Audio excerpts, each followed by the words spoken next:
반갑습니다. こんばんは。 드디어 마지막 시간이 됐네요. いよいよ最後の時間になりました。 하나님께서 이번 주간 하신 일들로 인해서 감사와 영광을 드립니다. 神様が今週なされたこと、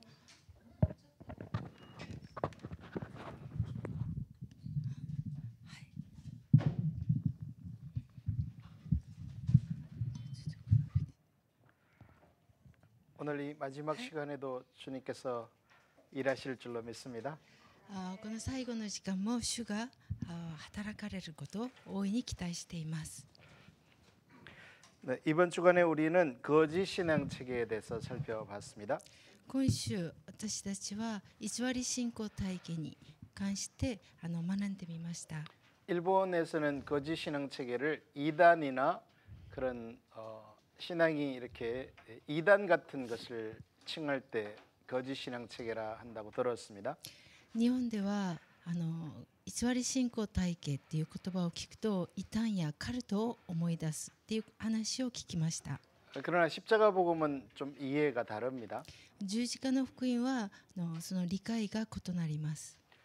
십자가 복음에서 말하는 거짓 신앙 체계는 신앙에 대한 왜곡된 이해입니다. 十字架の福音で語られる偽り信仰体系というのは信仰に対する歪曲された理解のことを 성경이 言いま 말하는 す。 참된 신앙이 하나님을 알고 사랑하는 것입니다. 聖書が言う信仰の本質は神様を知り神様を愛することです。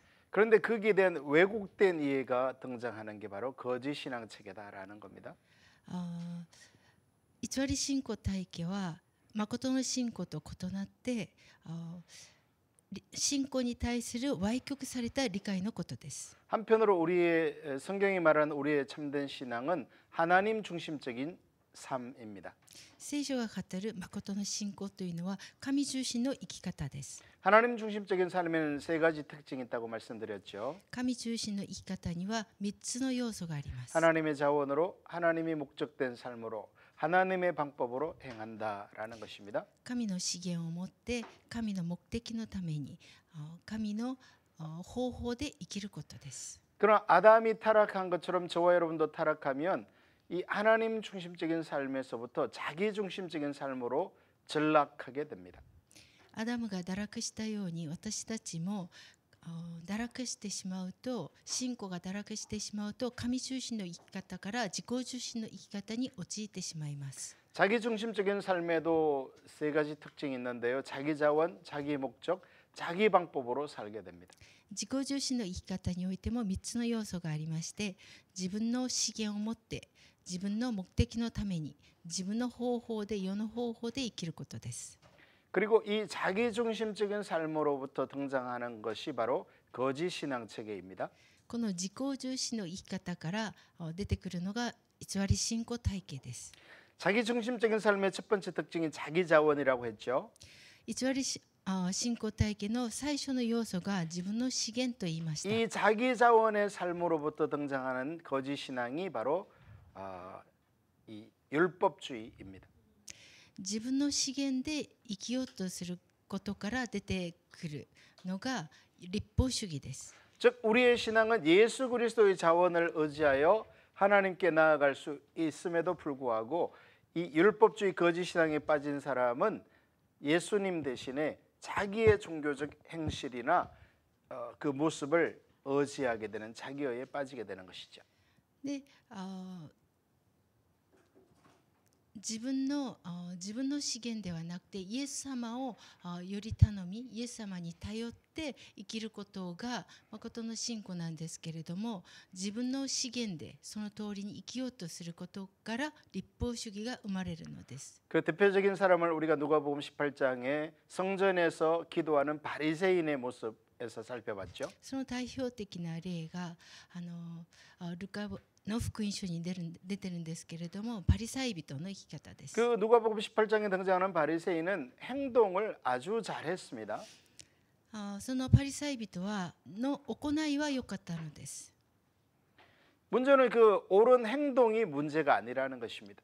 問題はその良い行いが問題だっていう話ではありません。 그가 거짓 신앙 체계에 빠지니까 예수님 대신에 자신의 의로운 모습, 자신의 의를 의지하게 돼버리죠. パリサイ人はイエス様を頼るのではなくて自分の行いに頼って義とされようとする。 결국 그는 하나님으로부터 기도 응답을 받지 못합니다. 彼らは神様から祈りの答えを得ることはできませんでした。 그래서 우리가 이 거짓 신앙 체계에 자기 의를 의지하는 율법주의에 빠지게 되면 예수님의 십자가로부터 단절이 일어나게 됩니다. 私たちがこのように立法主義に陥ってしまうと、イエス様からそのイエス様の義から切り離れることになります。 십자가로부터의 어떠한 은혜도 입지 못하기 때문에 기독교 신앙의 끝이죠. 그렇게 되면 十字架の福音のその恵みを受けることができないので、本当にクリスチャンとして苦しくなると思います。 그래서 사탄은 어떻게 해서든지 저와 여러분을 이 율법주의에 빠지도록, 거짓 신앙에 빠지도록 함정을 파놓는 것입니다. ですからサタンは私たちを倒すことが目的なので、偽り信仰体系として私たちを誘惑するのです。 예수님의 그 의 대신에 자신의 의를 의지하도록 만들어 버리는 것이죠. イエス様の義により頼むっていうことではなくて、自分の義により頼む。 율법주의는 다양한 변형이 있습니다. 立法主義にはあらゆる変更方があります。 우리 신앙에 인격체 하나님이 있어야 할 자리에 그 하나님은 사라져 버리고 바른 교리를 대신해 버립니다. 私たちの信仰のその実際ではなくて、生き方ではなくて、教理をそこに置き換えてしまう。 바른 교리가 대단히 중요하죠. 正しい教理はとっても重要です。 교리가 잘못되면 이단이 되지 않습니까? 教理が間違っているのであれば、それは異端ですね。 그럼 아무리 교리가 옳다 하더라도 인격체를 대신할 수는 없습니다. 그게 율법주의입니다. 教理がいくら正しくても、それを人格体である神様と置き換えてしまうと、それが立法主義になってしまうのです。 예수님께서 부활 승천하시면서 제 아들에게 책 한 권 던져주면서 이제 너희는 이 책을 가지고 신앙생활하라 하지 않았잖아요. イエス様が弟子たちに本一冊を残して、この通りに学んで生きればいいよっていうふうにおっしゃりませんでした。 내가 너희를 떠나가면 또 다른 보혜사 즉 성령님을 보내주셔서 그 성령님과 인격적 사귐과 교제를 갖는 신앙생활을 하도록 말씀하셨죠. 私が父のところに戻ると、私は御霊を送るから、その御霊があなた方を助けてくださるとおっしゃいまし 근데 た。 우리는 이 자기중심적인 자세를 늘 가지고 있기 때문에 순식간에 이 율법주의 거짓 신앙에 빠져버리게 됩니다. 私たちは自己中心的なそういう面があるので、もう一瞬で立法主義に陥ってしまうのです。 여러분이 이번 주간에 이 거짓 신앙 체계를 배웠다고 해서 이제 나는 거짓 신앙 체계가 잘못된 줄 알아. 나와는 상관없어. 이렇게 되면 큰일입니다. 皆さんが今週このことを偽り信仰体系に関して学んだからといって、もう私とはこれは関係ない。 이것은 예수님께서 이 땅에 다시 오시는 날까지 우리가 꾸준히 은혜를 구하며 싸워야 될 영역이라는 것을 기억해야 합니다. これは主が再び来られるまで、私たちは絶えずこの戦いがあると思うんですね。 지금 한국 교회도 그렇고 일본 교회도 이 바로 거짓 신앙 체계 즉 율법주의의 문제에 빠져 있거든요.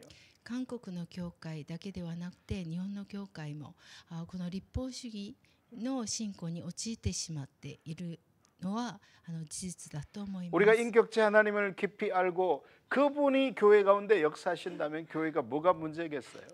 私たちが人格である神様との交わりの中で神様が働かれるのであれば、それは問題ないことでしょう。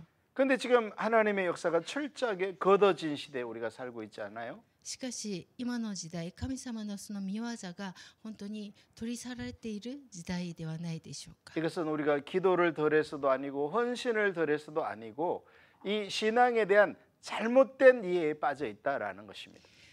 これはこの原因は私たち祈りが足りない、もしくは献身が足りない、そのゆえにこのようになったということではありません。信仰の本質に立ち返ってないからです。 그래서 여주보 목사님께서도 아까 다음에 만약에 온다면 이제 하나님 얼굴 구하는 삶, 참된 신앙이 뭔지를 살펴보겠다 하셨잖아요. それで楊先生が先ほど次は神様を求めること、神の御顔を求める生き方に関してそのテーマで学びたいっていう話をしました。 그 자리에 가야 되는데 우리 안에 있는 이 자기중심적인 삶의 자세와 태도가 우리로 하여금 끊임없이 거짓 신앙 체계로 밀어넣어 버린다라는 것이죠.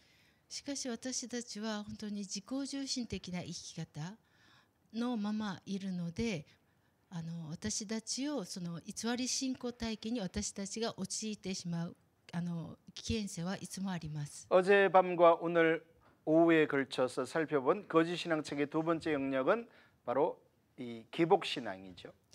昨日学びましたけれども、その偽り信仰体系の2番目がご利益信仰です。 기복 신앙은 사람들이 흔히 생각하듯이 복을 많이 얘기하거나 강조하면 기복 신앙에 빠진 것이 아닙니다. ご利益信仰というのは祝福祝福とたくさん言ったからといってそういう人がご利益信仰に陥ってしまったという話ではありません。 또는 어떤 사람들이 생각하듯이 우리는 복을 전혀 얘기하지 않아. 그건 수준 낮게 무슨 복을 얘기해.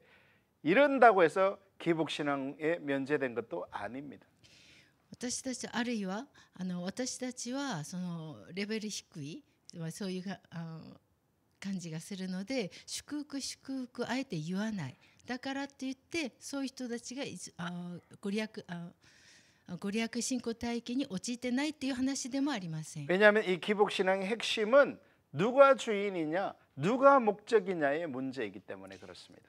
なぜならこのご利益信仰体系っていうその革新的な部分は誰が主人であるかっていうところです。 여러분 삶 속에 누가 주인인가, 누가 목적인가를 점검해 보아야 합니다. 皆さんの生き方の中で何が目的、誰が主であるか、主人であるかということを点検する必要があるでしょう。 예를 들어서 여러분이 지금 남편과 아내가 좀 다투었어요.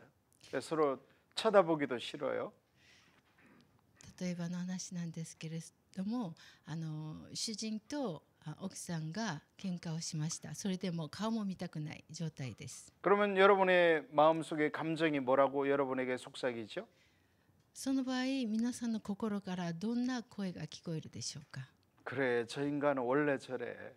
もうあの人はもともとそういう人だから、 저런 인간하고는 상대할 필요 없어. もうああいう人とは相手にしない方がいい。 여러분 그것이 우리가 인격체로 섬기는 예수님의 뜻입니까? そういう態度が私たちが人格を持っておられるイエス様に対する態度でしょうか。 전혀 아니죠. 違いますよね。 우리는 이 에베소서 6장이 말하는 것처럼 남편은 교회를 위하여 십자가에 죽으시는 것 정도로 아내를 사랑하는 것이 하나님의 뜻입니다. 聖書にも書かれているよりイエス様が教会を愛するそのぐらい旦那さんは妻を奥さんを愛するべきなのです。 근데 이게 아내를 사랑한다는 게 이게 현실적으로 쉬운 일이 아닙니다. その自分の家内を奥さんを愛するということは 왜냐하면 実際には 너무 たや 편한 すくありま 대상이 せん。 됐잖아요. なぜならもう本当に楽な対象になったからです。 그래서 여기서 핵심은 아내나 남편을 사랑하려고 애쓰는 게 아니라 주님을 사랑하려고 추구하셔야 합니다. ここでのこの話の核心は相手を愛するために頑張るということではなくて主を見上げて主を愛することに焦点を合わせるべきです。 예수님을 사랑하기 때문에 아내를 사랑하는 것입니다. イエス様を愛するゆえに奥さんを愛するということです。 아마도 일본 자매님들도 마찬가지일 거라 생각하는데 아내들은 남편에게 복종할 것을 성경은 말하고 있습니다. また聖書では奥さんは主人に旦那さんに主人に従うようにっていう内容があります。 굉장히 어려운 요구 사항이죠. 本当に難しい要求ですね。 성경에서 그걸 좀 빼버리고 싶은 유혹이 될 만큼 聖書からそれ 쉽지 は 않은 말씀이죠. その話はなくなればいいのにと思いますよね。 근데 그러면 어떻게 여러분 제가 이렇게 보면요, 여성들이 항상 스마트합니다. 私が今までこう見てみた結果、女性の方がスマートのよう 항상 な 이게 気がします。 디테일한 걸 캐치를 잘해요. ディテールな要素をキャッチできるんですね。 그래서 이 여성들은 남편보다 자신이 낫다거나 똑똑하다는 생각을 가지기가 쉽습니다. そのゆえなのか、自分の夫より自分の方がもう本当にこう、優れていると思っている。 여러분 이렇게 일본에 수상님이 있잖아요. 日本で総理大臣がいますよね。 그러면 그 밑에 많은 참모들이 있죠. その下にまた下に人がいます。 많게는 뭐 몇백 명이 있을 수 있죠. もう何百人いるかもしれません。 그러면 그 참모들은 다 똑똑한 사람들입니다. その場合、その総理大臣の下にいる人たちは本当にこう優れた優秀な人です。 그러면 그 참모들이 똑똑하고 스마트해서 자기가 수상보다 낫다라고 생각합니까? だからといってそういう総理大臣下にいる人たちが総理大臣より自分が優れていると思うでしょうか。 하나 참모가 그렇게 생각한다면 잘릴 것입니다. もしその人がそういうふうに思うのであればもうクビになるのではないでしょう 그는 か。 자신이 수상이 아닌 걸 잘 알고 있죠. そういう人たちは自分が総理大臣ではないということをよく知っているは 그는 ずです。 자신이 잘하는 분야에 그 수상이 좀 더 나은 그 업무를 잘 수행할 수 있도록 도와주는 위치에 있는 것이죠. 自分は総理大臣が良い仕事が働きができるように助けるという立場であることをよく知っているはず 우리 です。 자매들도 남편보다 더 스마트하다 해서 내가 더 나은 자가 아닌 것을 기억해야 합니다. 姉妹たちも自分がいくらスマート 네, 여러분이 아, 스마트한 것 인정합니다. 旦那さんより優れていると思ってはならないのと思います。 여러분은 하나님께서 돕는 배필로 지으셨습니다. 皆さんは神様が助け人として立てられました。 부족하고 연약한 남편을 돕기 위해서 하나님께서 여러분에게 스마트한 선물을 주신 겁니다. 足りない弱い要素がたくさんあるご主人のために助けるためにそのために皆さんを立てられました。 그래서 남편에게 복종하는 삶을 살기 위해서는 예수님 앞에 매 순간 서셔야 합니다. ですからご主人を助けることができるためには主の前に毎瞬間立つべきです。 그렇다면 우리 여성들은 이세벨이 빠졌던 그 함정, 남편을 조종하는 자리에 서고 말 것입니다. もしそうじゃない場合はイゼベルのように主人をこう操作するそのようになります。 자, 그래서 이 기복 신앙은 복에 관한 복도 중요합니다. 여주보 목사님께서 이렇게 성경이 말하는 복이 무엇이냐도 살펴봤잖아요. 聖書が語る祝福に関して昨日学びました。 근데 보다 근본적으로는 누가 주인이냐, 누가 왕이냐, 누가 목적이냐 이 이슈가 기복 신앙이냐, 이 하나님 중심적 신앙이냐로 나누어지게 되는 것입니다. 根本的には誰が王であるか、誰が主人であるか、何が目的であるかによってご利益信仰になのかそうじゃないかが決まるのです。 내 삶에 하나님이 주인이 아닌 상태에서 내가 아무리 복을 얘기 안 한다 해도 이미 기복 신앙에 빠져 있는 겁니다. 自分の生き方においていくら祝福を言わないんだとしてももうすでに神中心から陥ってしまったのであれば偽り信仰体系にご利益信仰体系に陥ってしまったということです。 그렇기 때문에 성경이 말하는 진정한 복은 하나님이 복이다라는 겁니다. ですから聖書が語る誠の祝福というのは神様が祝福だということです。 우리가 믿는 하나님 그분이 복이기 때문에 그분을 왕으로 주인으로 목적으로 삼는 것입니다. 私たちが信じている神様はその方が祝福であるので、その方を目的とする、主人とすること、それが重要です。 그리고 우리는 자기 중심성을 가지고 있기에 거짓을 좋아한다고 오후 시간에 살펴봤죠. 私たちは自己中心的な要素があるので、偽りを好むようになるんですね。 제가 이렇게 우리 교회에서 이렇게 포도나무 교회도 그렇지만 학교를 하고 있거든요. ぶどうの木の教会でもクリスチャンスクールがありますけれども、私たちが使えている教会にもクリスチャンスクールがあります。 그러면 가끔 이 문제 있는 학생들 경우의 특징이 뭐냐면 그 상황만 모면하려고 하는 것을 보게 돼요. 問題のあるこの学生の特徴は、その状況だけ逃されたらいいん 뻔히 だなっていう 들통날 ことです。 거짓말인데 그 순간만 모면하려고 그렇게 거짓말을 하는 거예요. もう嘘をついて、もうすぐそれが見えてるんですけれども、その状況を逃れようとして嘘をついてしまうのです。 자, 그래서 우리는 매 순간 예수님이 우리의 목적되는 참된 신앙으로 전환이 일어나야 합니다. ですから私たちは毎瞬間イエス様だけが目的となる、そのようにこう転換しなければなりません。 예수님이 주인된 삶으로의 전환이 일어나야 되는 거예요. イエス様を誠の主人として使える、そのような生き方に転換するべきです。 제가 어제 그런 예를 드렸죠. 이렇게 예수님이 이방인에게 복음이 전해질 거라 성령님이 임하시면 イエス様が御霊が来てくださると、異邦人に福音を伝える。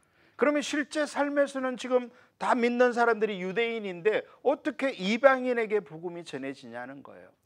実際ユダヤ人にその福音が伝われて、どのようにじゃあ異邦人に福音を伝えることはできるでしょうかっていうことです。 그때 저와 여러분이 인격체 주님을 찾고 구하면 주님께서 이방인들에게 복음을 전할 수 있도록 인도해 가시는 것입니다. 私たちが主を求めるのであれば、主が私たちを通して異邦人に福音が伝わるように導いてくださるの 그러니까 です。 이 기복신앙이라는 것은 삶에서 구체적으로 하나님께서 나의 주인이 되시고 목적이 되는 그 삶을 살아내야 하는 영역인 것입니다. ですから神様だけが私たちの主人であり目的となる、そういう生き方を実際に実践する必要があるのです。 그렇기 때문에 이게 여기서 한두 시간 배웠다고 해서 전환이 되어지는 게 아니라는 겁니다. ですからここで少し学んだからといってこれが実際になるということにはなりません。 삶에서, 가정에서, 직장에서, 비즈니스의 현장에서 누가 주인이냐, 누가 목적이냐의 그 치열한 삶을 살아내야 하는 것이죠. 自分の生き方において、家庭の中でまたビジネスの現場で誰が主人であるかっていう、そういう実際の生き方をすることが重要です。 여러분, 저 같은 이런 목회자는 하나님이 주인이 금방 될 것 같아요? 어떻게 생각하세요? 私のような牧会者は神様を主人とすることが簡単にそうできると思いますか？ 절대 쉬운 문제가 아닙니다. 本当に難しいことです。 교회 성장에 사람을 더 모으는 길이 있다면 하나님이 목적되고 주인된 삶을 순식간에 버려버립니다. 教会の成長のためになりそうな何かが見えると、神様を主人とすることをもうすぐにでも捨ててしまうの 오늘날 です。 성도들이 돈을 벌기 위해서라면 하나님이 주인된 삶을 순식간에 버려버리니까 유사합니다. 今日信徒たちがビジネスがうまくいく、すぐ稼ぐようになるっていうことが見えると、神様を主人とする生き方をすぐに捨ててしまうのです。それと同じです。 그래서 이 거짓 신앙 체계의 문제는 단순히 교리나 이론적으로 배워서 되는 것이 아니라 삶을 통해서 하나님 중심적으로 전환하고 회개하고 돌이켜야 하는 것입니다. この神重視の生き方っていうのは本当に毎瞬間照らされるとそれで立ち返り、また神を求めて、また悔い改めて、また立ち返り、そういうことが起きなければなりません。 물론 그것을 위해서 당연히 이론적으로 십자가 복음도 열심히 배우긴 해야 되겠죠. それが実際になるためにこの理論を持ってこう学んで十字架の悔いを学んで武装する必要があります。 왜냐하면 여러분이 이번 주에 이렇게 세미나를 듣지 않았으면 거짓 신앙체계가 무엇인지 율법주의가 뭔지 기복신앙이 뭔지 전혀 모를 수 있잖아요. 皆さんが今回このようにセミナーを通して偽り信仰体系を学んでなければ立法主義が何であるかご利益信仰が何であるかこういうことに気づかなかったはずです。 그래서 한편으로 이론적 배움도 중요하다라는 것입니다. ですから理論的なこの理論を学ぶことも重要だっていう話です。 자, 세 번째 이제 거짓 신앙책의 세 번째 영역은 인본주의입니다. 偽り信仰体系の3番目の要素は人本主義です。 인본주의는 한마디로 하나님의 길, 하나님의 방식 대신에 사람의 길, 사람의 방식을 택하는 것을 말합니다. 人本主義を一言で言うと神の道、神の方法ではなくて自分の道、自分の方法を取る、その道に行くということです。 여러분 이 교회를 떠나서 세상에서는요 사람 중심이다 그러면 그것은 굉장히 좋은 가치관으로 받아들여집니다. 教会を離れてこの世では人を中心という言葉がとても良い言葉のように聞こえます。 만약 어떤 회사가 인본주의를 내세운다면 그 회사는 굉장히 사회에서 칭찬받을 겁니다. 例えばある会社が人本主義、人を大事にする、人を優先にする、そういう話をするのであれば称賛されるでしょう。 사람이 중심되고 사람을 소중하게 여기는 이 인본주의는 이 그리스도 신앙 밖에서는 굉장히 환영받는 가치관입니다. 人を中心、人を尊く思うっていうことはこの教会を離れたこの世ではとても喜ばれるメッセージです。 그렇기 때문에 우리는 이 휴머니즘을 이것이 문제가 뭔지도 보기가 어렵고 또 우리 삶에서 버리기도 힘든 이유가 거기에 있습니다. ですからこのヒューマニズム、人本主義を私たち生き方において捨てることも難しいし、そこから立ち返ることも本当に難しいのです。 이 인간의 몸에는 이렇게 핏줄이 흐르고 있잖아요. 人間の体には血液が流れています。 세포도 끊임없이 이렇게 생성되고 죽고 소멸되고 하죠.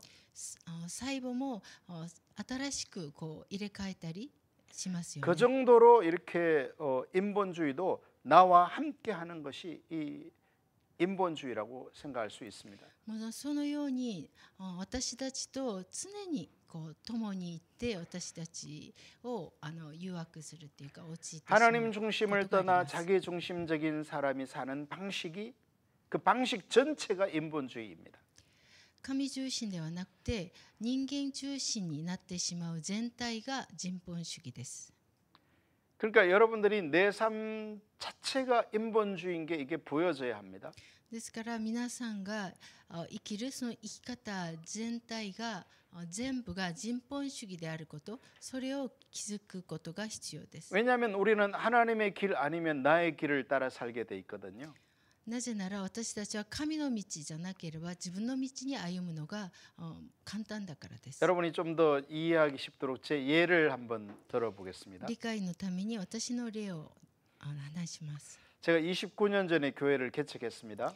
私が29年前に教会を開拓しました。 저는 나름대로 이렇게 서울에서 큰 교회를 다녔습니다. 私はソウルにある大きい教会に通っていました。 그리고 29년 전에는 교회를 개척하면 교회가 잘 성장하던 그런 시기였어요.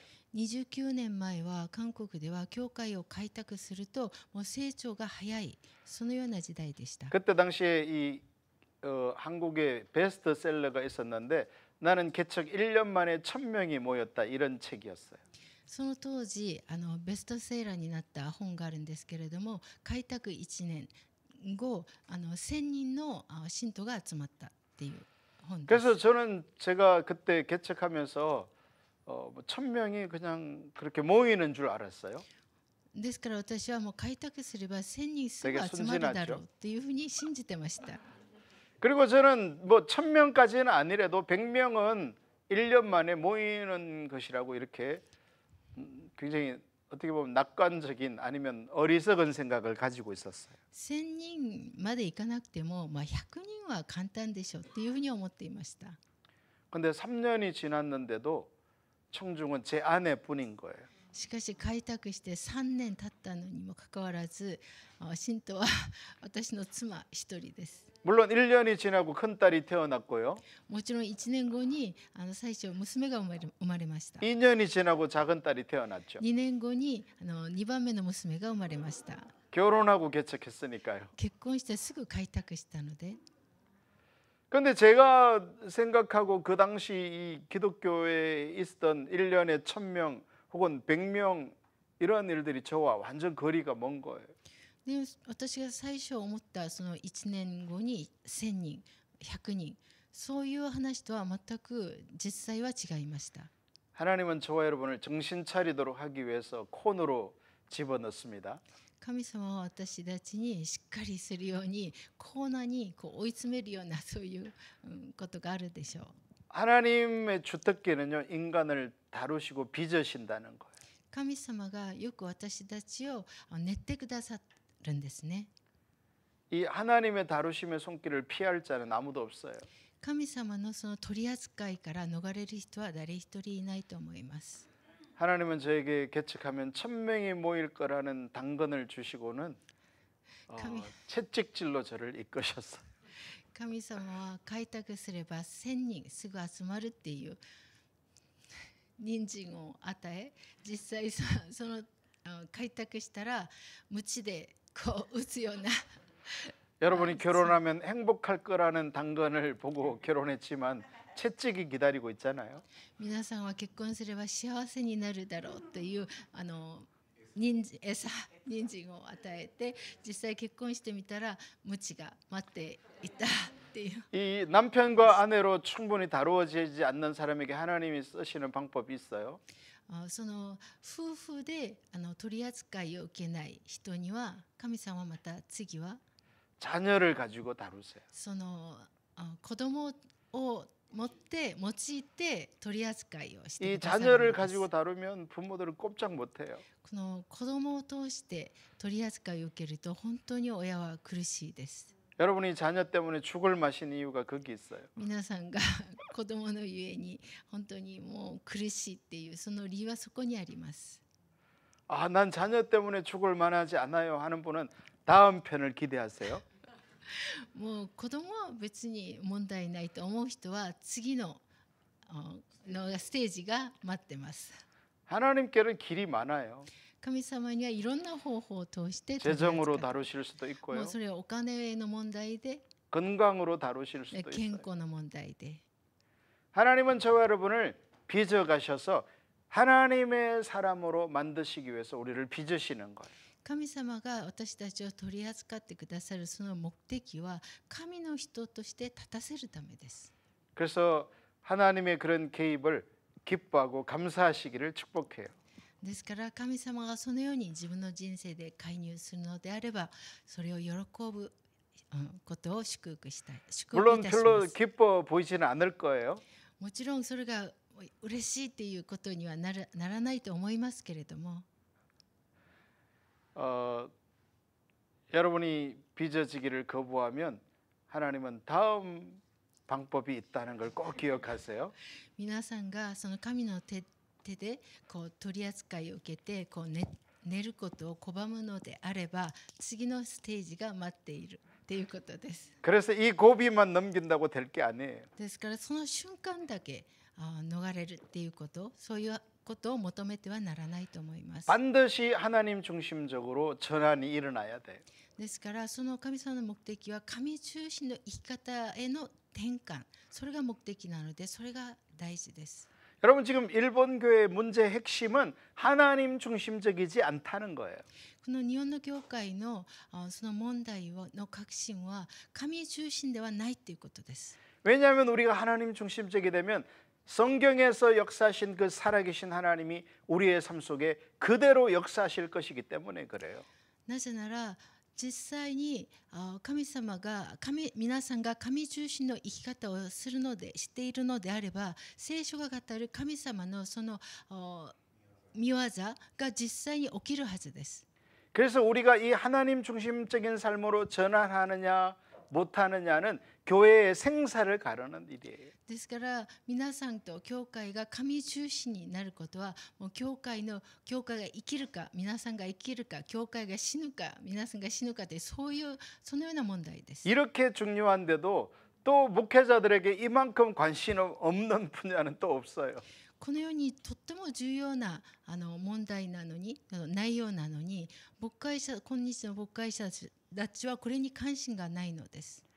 여러분 이 거짓 신앙 체계에 빠질 거냐 하나님 중심적으로 될 거냐는 것은요 교회뿐만 아니라 여러분 가정도 죽느냐 사느냐의 문제가 걸려 있어요. この神重心、自己重心、この問題は皆さんの生き方においても生きるか死ぬかの問題なのです。 왜냐하면 우리가 하나님 중심적으로 전환되면 개인의 삶에도 가정에도 교회 가운데도 놀라운 하나님의 임재와 역사들이 나타나게 돼 있어요. なぜなら皆さんとまた皆さんの家庭と皆さんの生き方皆さんの家庭教会が神中心に立ち返るのであれば本当に驚くべき神の命があふれるはずです。 제가 이렇게 어떤 나라에 이렇게 이런 사역을 갔어요. 꽤 오래 전이었어요. 私がだいぶ前ですけれどもある国に行きました。 근데 거기에 어떤 젊은 여성이 이렇게 귀신이 들려가지고 막 이렇게 발악하는 그런 상황이 발생했어요. である女性が本当に悪霊に取られてしまってそれでもう本当に悲惨な状態でした。 근데 이 자매는 누구도 아무리 기도하고 아무리 귀신을 내쫓고 아무리 해도 이 발악이 멈추지 않는 거예요. いくらその女性のために祈ってもなんか悪霊を追い出すことをしてももう何の変化もなかったのです。 근데 저희 부부가 갔는데 또 그러는 거예요. でそこに私たち夫婦がいたんですけれども同じ状況でした。 그래서 제가 그 자매에게 그렇게 조용히 말했어요. 화를 내거나 귀신아 떠나거나 하지 않았고요. 私はその姉妹に静かに話しました。もう悪霊が追い出すようにそのような祈りをしたわけでもありません。 자매에게 지금 악한 영이 회방하고 공격하지만 자매의 의지도 있다. 今姉妹に悪霊が本当に姉妹をこのように苦しませているけれども姉妹の意志がある姉妹には意志があると 그 의지를 가지고 인격체 예수님 앞에 순종하고 엎드려라. その意志を持ってイエス様の前にひれ伏すのが重要ですと 그리고 자매가 살아온 그 자기 중심적인 삶을 회개하고 돌이켜라. それで姉妹が今まで自己中心的な生き方をしていることを悔い改めた方がいいですよと 근데요, 그 순간 즉각적으로 그 악한 영이 떠나버리는 거예요. その瞬間悪霊が出て行ってしまいました。 제가 막 이렇게 막 귀신아 떠나라 막 소리 지르지 않았어요. 私はもうこの悪霊を出ていけっていうそういうふうに叫んだりしませんでした。 그랬더니 이분의 부모님이 깜짝 놀라는 거예요. そのようになって親がそのことを見て本当に驚きました。 왜냐하면 수많은 그동안 사역자들이 와서 이 자매의 귀신을 쫓아내기 위해서 기도하고 소리 지르고 했는데도 아무 소용이 없었는데 제가 몇 마디 하니까 그냥 좋아져 버린 거예요. 今までいろんないろんな刺激者が来てそのような姉妹のためにそのような祈ったりもう悪霊を追い出したりそういうことをしたんですけれども何の変化もなかったにも何の変化にもなかったんですけれども私がそのように静かにいくつかの話をしたらもう彼女は回復されたんです。 여러분 이거는 제가 하는 게 아니에요. これは私が何かをしたということではありません。 하나님이 주인으로 오시면 되는 거예요. 神様が王として主人として来られるとそういうことが起きるのです。 내 삶 가운데 악한 영이 역사한다는 것은 그만큼 내가 예수님을 주인으로 인정하지 않는다는 뜻이에요. 自分の中でその悪霊が自分を苦しめるっていうことは自分がイエス様を主人としてなかったっていうことなのです。 그러니까 내가 이 삶 가운데 하나님 중심이 될 거냐, 하나님이 왕이 될 거냐 하는 것은 영적 전쟁에 있어서도 너무 핵심이고 중요해요. ですから自分の生き方においてこの生き方でイエス様が王であり主人であること、こういうことになることはとても重要です。これは本当に霊的戦いになる。 그래서 아까 제 얘기로 돌아가서 이제 딸만 둘 생겼어요. また戻ります。娘が2人生まれました。 그때는 아직 세물결 순교회를 가기 전이었어요. その時はまだニューウェブ宣教会を知らない時でした。 이런 십자가 복음 하나님 중심적인 삶을 들어본 적이 없어요. 十字架の福音、神中心の生き方っていう話聞いたことなかった時です。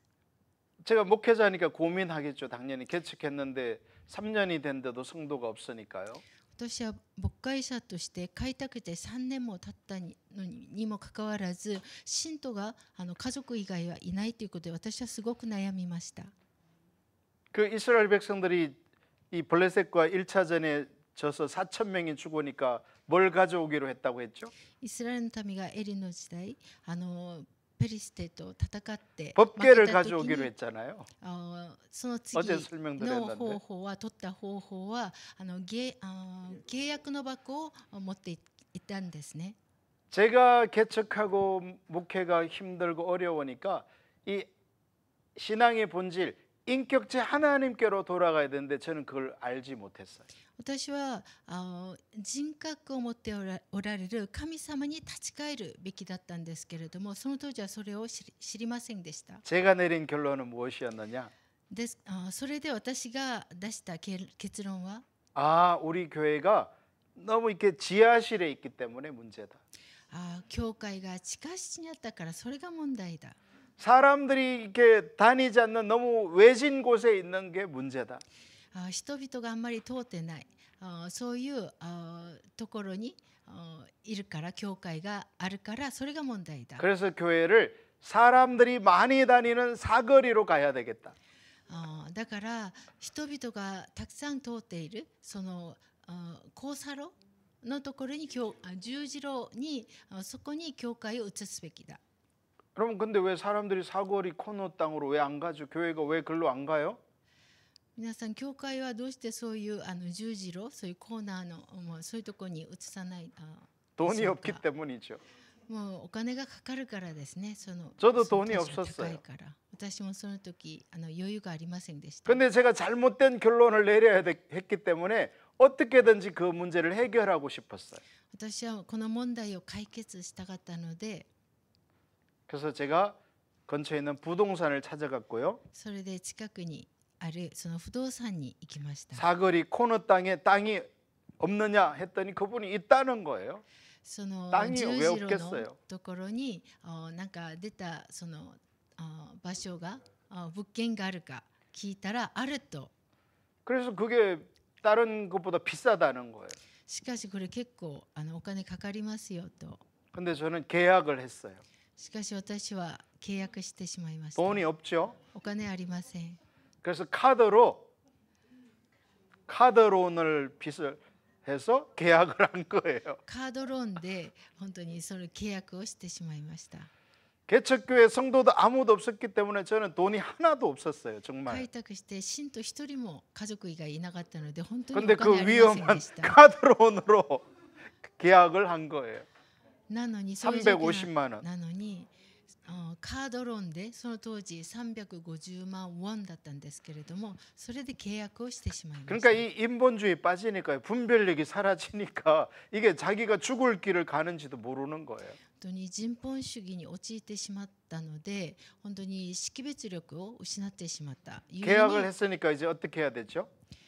契約をしたのでどうしたらいいですか？ 중도금을 한 달 후에 1억을 주기로 했어요. その仲介金を1ヶ月後に1億ウォン払う予定でした。 아니 계약금도 카드론으로 지급했는데 契約金もカードローンでそれで支払ったのに 한 달 후에 1억이 어디서 생겨요? 1ヶ月後1億ウォンがどこから出るでしょうか？ 그래서 제가 한 게 이제 근처에 있는 기도원에 가서 매일 밤마다 기도하는 거예요. それで私は近くにある祈祷院にいて毎日毎晩祈りました。 하나님 1억 주세요. 神様1億ください。 계약금도 카드론으로 했어요. 契約もカードローンでしました。 1억 안 주시면 큰일 나요. 神様が1億ウォンくださらないと本当に大変なことになります。 제가 저녁 7시부터 기도하면 그 다음 날 6시까지 밤새도록 기도하는 거예요. 夜7時から次の朝6時までもうずっと徹夜で祈りました。 처음에는 대책이 없다가 그렇게 막 간절하게 기도하니까 왠지 줄 것 같은, 하나님이 주실 것 같은 생각도 들더라고요. もう最初はもうこれで神様は答えてくださるのかなって思いだったんですけれども、ずっと祈っているうちに何か神様くださるような気がしま 한 した。 달이 지났어요. 1ヶ月経ちました。 어떻게 됐을까요? どうなったと思いますか？ 아무 일이 없었어요. 何も起こりませんでした。 그래서 제가 부동산에 전화를 했어요. それで私不動産に電話しました。 사장님 중도금을 못 드리게 됐어요. 社長、中間金払うことはできません。 혹시 계약금 돌려주시면 안 되나요? 契約金をだけれども契約金を戻してくださること可能でしょう 근데 か？ 사장님이 화를 내시더라고요. しかし社長は怒りました。 아니 지금 중도금도 못 받았는데 계약금을 어떻게 돌려줍니까? 中間金もらってないのに契約金をまた戻すなんてそう話になりませんと。 결국 저는 계약금 350만 원 그 카드론 갚느라고 2년을 죽을 뻔했어요. ですから私はその350万ウォンをまた返さなければならないので 수입이 2年 하나도 間 없기 本当に 때문에 もう苦労しました。 그리고 제가 새물결선교회를 간 거예요. その後私ニューウェブ宣教会と出会いました。 근데 새물결선교회에서 거짓 신앙 체계를 얘기하는 거예요. その時ニューウェブ宣教会でその偽り信仰体系に関して話してました。 율법주의, 立法主義、 기복신앙, ご利益信仰、 인본주의 人本主義、 전부 제 얘기인 거예요. もうすべて私の話でした。 그리고 제가 카드론 한지 지금 몇 달 전 얘기거든요. 私がカードローンのそういう事件があったもうそれがもう何ヶ月か前の話でしたから。 제가 그 인간 수단 방법 썼다가 지금 고통 중에 있었는데 그게 거짓 신앙 체계라는 거예요.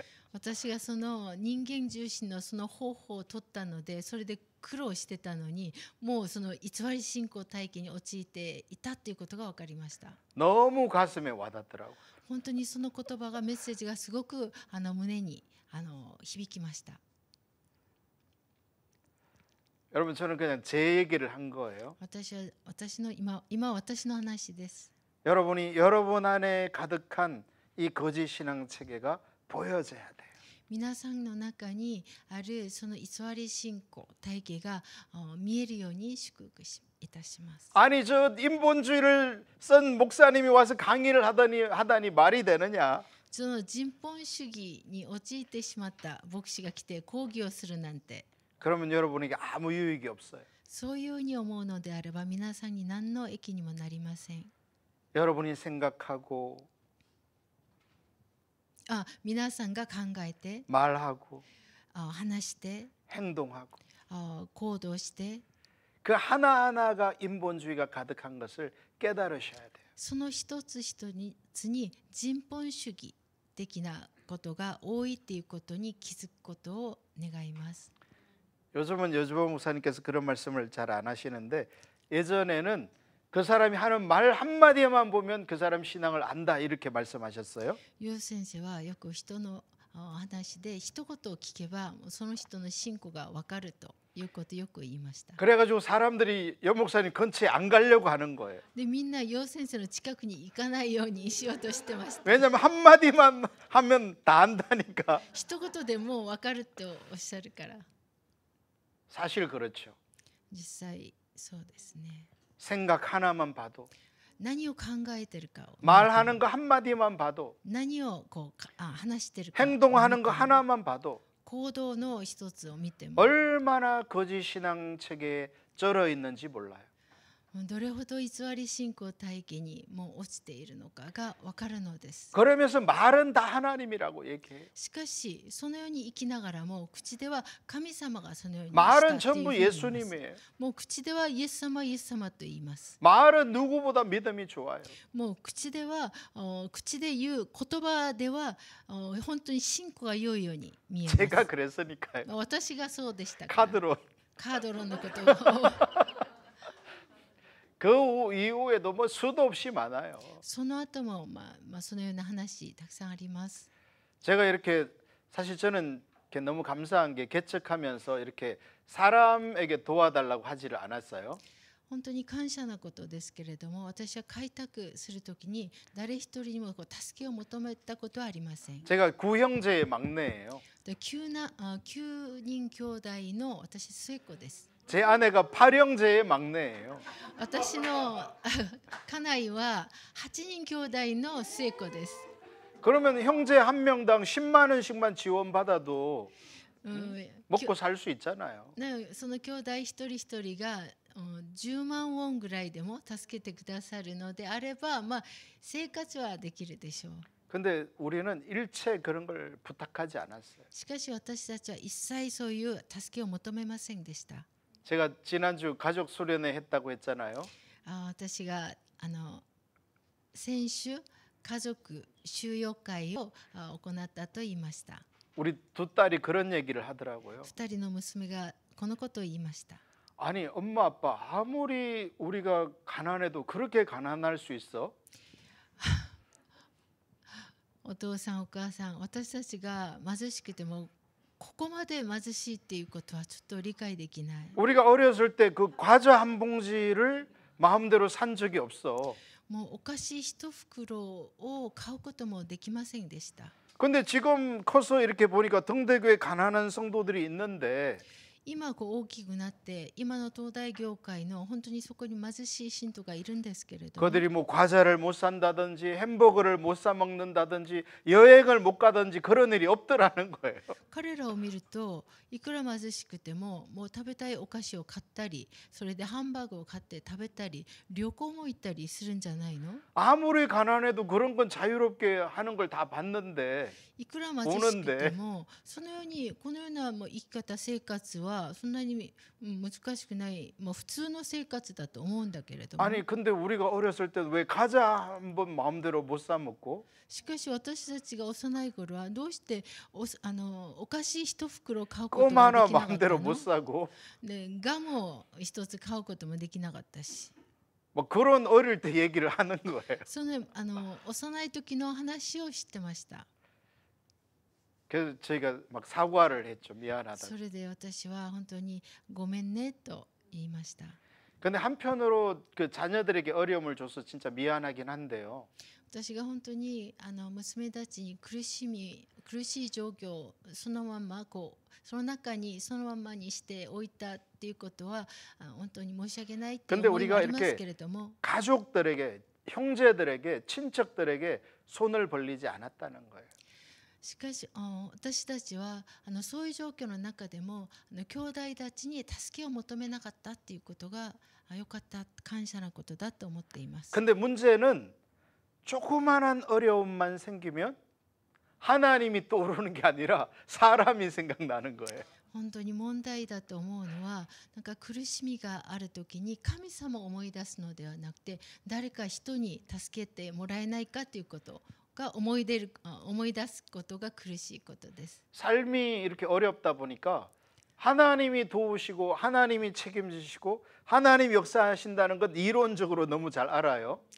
本当に苦しい時に神様が助けてくださる、神様が働かれるっていうことは理論的には知っていました。 근데 이게 하나님 중심적인 삶으로 전환이 안 되니까요. 어떤 필요만 생기면 사람이 자꾸 떠오르는 거예요. しかし神中心の生き方に転換していなかったので、何か必要がある時には神様ではなくて人を思い出すのです。 근데 이 십자가 복음에서 말하는 성경에서 말하는 신앙의 길은 처음부터 끝까지 하나님 중심적인 길이라는 거예요.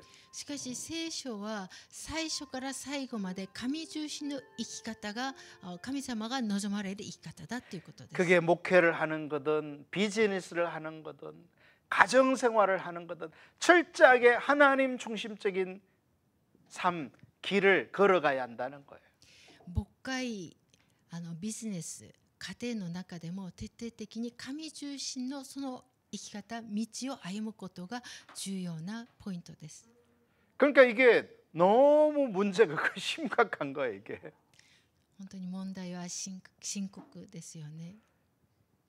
여러분이 이 세미나를 들으면서 그냥 은혜만 받으시면 제대로 못 알아들은 거예요?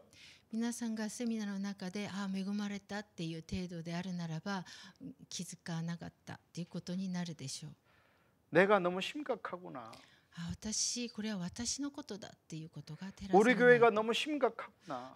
私の教会が本当に深刻だ。 이 시대가 너무 심각하구나. この時代が本当に深刻だと。 이게 보여져야 돼요. これが見える。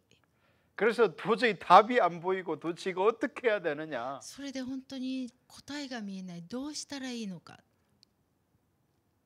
탄식이 막 일어나야 돼요. そこで嘆きが出なければならないでしょうか。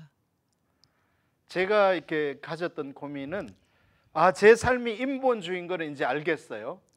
私が気づいたのは私の生き方が人本主義に陥っていた 근데 と 이게 いうことは分か 너무 り 이게 ました。 뿌리가 깊어가지고 도대체 어떻게 어디서 전환을 해야 될지 모르겠더라고. しかしもう根っこが深いのでどこからどう転換したらいいのかが分かりませんでした。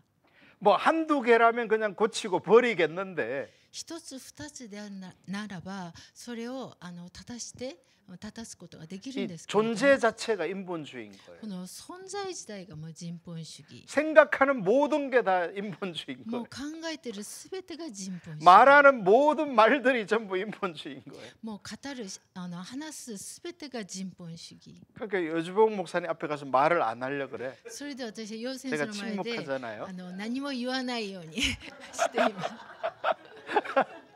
입만 열면 막 인본주의가 나오니까 뭐, 감당이 안 돼요. 口を開けるともう人本主義が出るので 사람들이 저 목사님, 김 목사님 왜 이렇게 말이 없냐 그래요. 他の牧会者たちは金先生本当に言葉少ないなと 제가 막 은혜를 구해 하나님 제 입에 파수꾼을 세워주세요. 私は本当に神様に恵みを求めました。私の口にこの見張り人を立たせてください。 하나님의 길을 따라 말하게 해주세요. 神の道によって話すこともできるようにしてください。 생각을 하나님의 길을 따라 생각하게 해주세요. 神の道に従って考えることができるようにしてください。 목회를 성도들을 대할 때 하나님의 길을 따라 대하게 해주세요. 牧会するときに信徒に神の道に従って信徒に仕えることができるようにしてください。 10분간 쉬었다가 하겠습니다. 10分お休みします。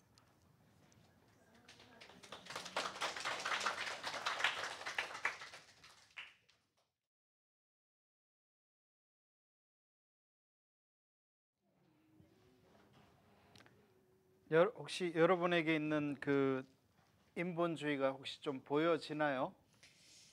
皆さん自分のうちにある人本主義がちょっと見えてきましたか？ 비춰주세요. 전혀 나하고는 상관없는 것 같으세요? 自分とはあまり関係ないなっていうふうに思いましたか？ 하나님의 백성이 타락하면 항상 하나님의 길을 떠나 자기 길로 행하게 돼 있습니다. 神の民が堕落してしまうといつも自分の道に歩んでしまうのです。 언제나 이 하나님을 떠난 정상은 하나님의 길을 버리고 자기 길을 간다는 것입니다.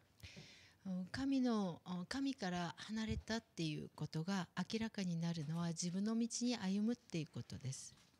그 구약 성경에 보면 이 발람 선지자라는 선지자가 등장하죠. 旧約見るとバラク 발람 선지자가 預言者が 이 出ます。 발락 왕의 초청을 받아서 이스라엘을 저주하기 위해서 길을 떠나죠.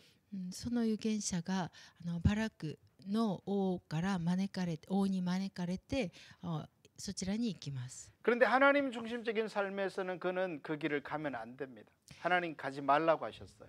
神中心の生き方をしたのであれば彼がその道に行ってはならなかったと思います。 근데 발람 선자가 왜 그 길을 가죠?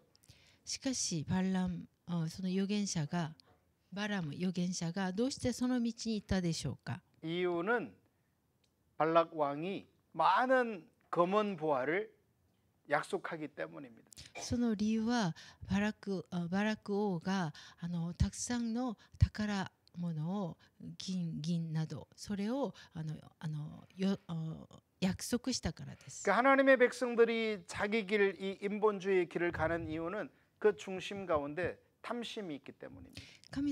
神の民が自己中心の生き方を歩む理由はその中に貪欲があるからです。 우리는 존재 자체가 탐심이잖아요. 私たちは存在時代がもう貪欲そのものですよね。 이 돈이 걸리면 양보가 없잖아요. もうこのお金の問題でもうこう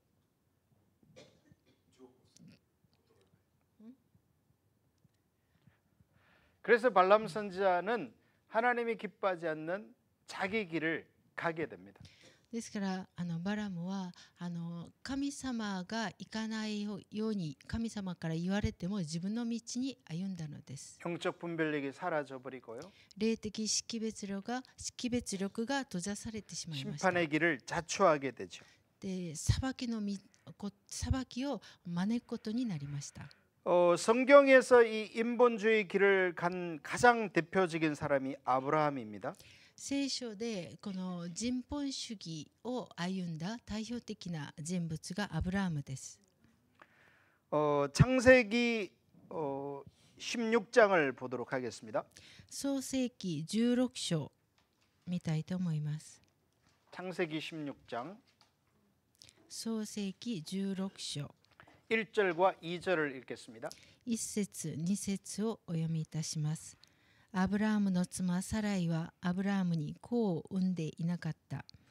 彼女にはエジプト人の女奴隷がいてその名をハガルと言った。サライはアブラハムに言った。ご覧ください。主は我が子を産めないようにしておられます。どうぞ私の女奴隷のところにお入りください。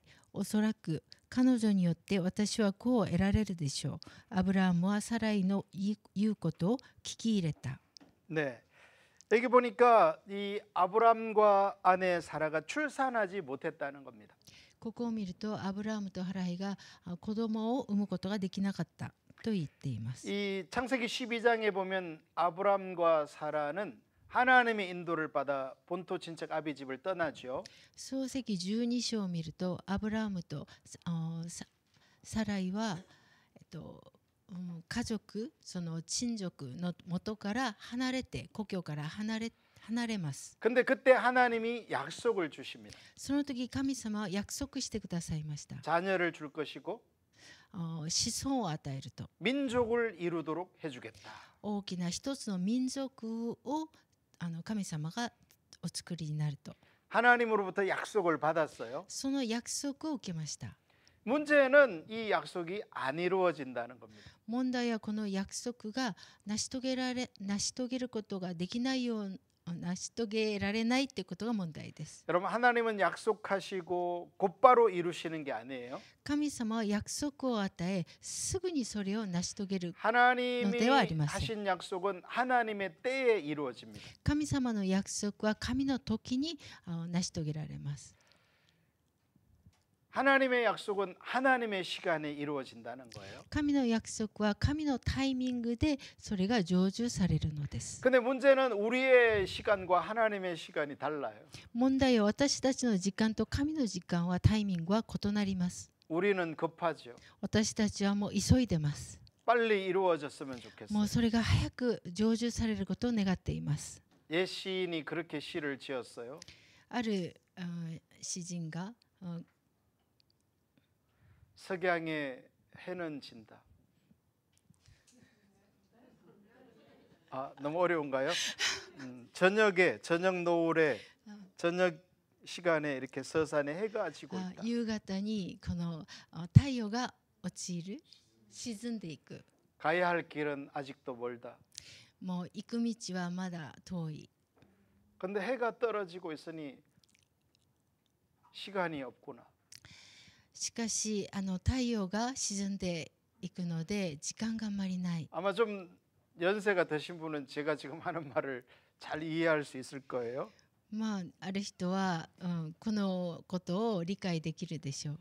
인생을 말한 거지. これは人生の話です。 그 사람이 나이가 들면 이렇게 별로 이룬 게 없는 것 같아요. 年を取ってから振り返ってみるとあんまり、인생을 낭비한 것 같고. 成就したことがないように見えるし、人生を浪費したように思えるし。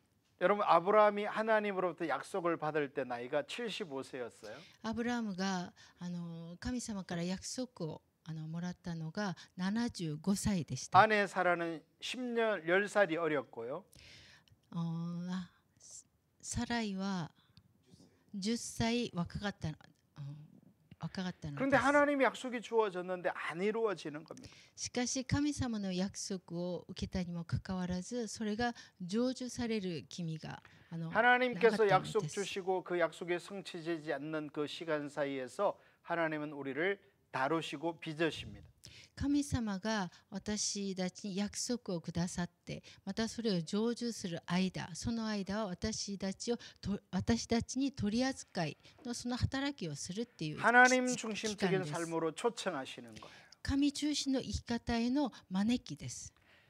그래서 하나님이 말씀하시는 것은 무엇이든지 이루어질 수 있는 것을 삶으로 믿을 수 있도록 우리를 훈련하시고 빚어가시는 겁니다. その期間内で神様が語られることは神様が成就される。で、私たちは神中心の生き方に立ち返る。 근데 아브라함과 사라는 아직 충분히 빚어지지 않았어요. その時アブラハムとサライは十分に練られていない状態でした。 창세기 16장 3절을 보면 이 아브라함이 아이를 못 낳은 기간이 10년이었다라고 말하고 있어요. 創世記16章3節を見ると10年間アブラハムがカナン地に住んでから10年後に彼女の女奴隷であるエジプト人の 75세의 약속을 받았는데 10년이 지나도 안 이루어지는 거예요. 75歳に約束を受けてもらってそれから10年経ったにもかかわらず成就する君が気配がないのです。 해가 질 시간이 점점 다가오는데 太陽は沈んでいくのに 갈 길은 너무 먼 거죠. もう行く道はまだ遠い。 그래서 아브람과 사라는 2절에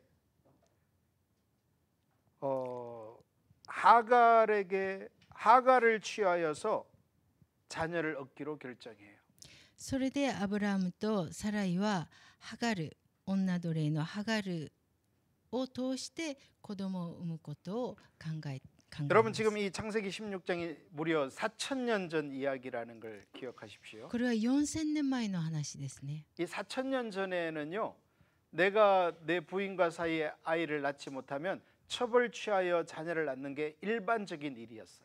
この4000年前は子供がいないときにその他の女性を通して子供を産む 일본에도 그런 문화가 있었죠. っていうところは伝統的でした。 한국도 日本もそうですよ 마찬가지예요. ね。韓国も同じでした。 뭐 그게 불과 몇십 년 전 얘기예요. これは本当に何十年前の話です。 사람들은 다 누구나 그렇게 살았다는 거예요. みんながもうこのような生き方でした。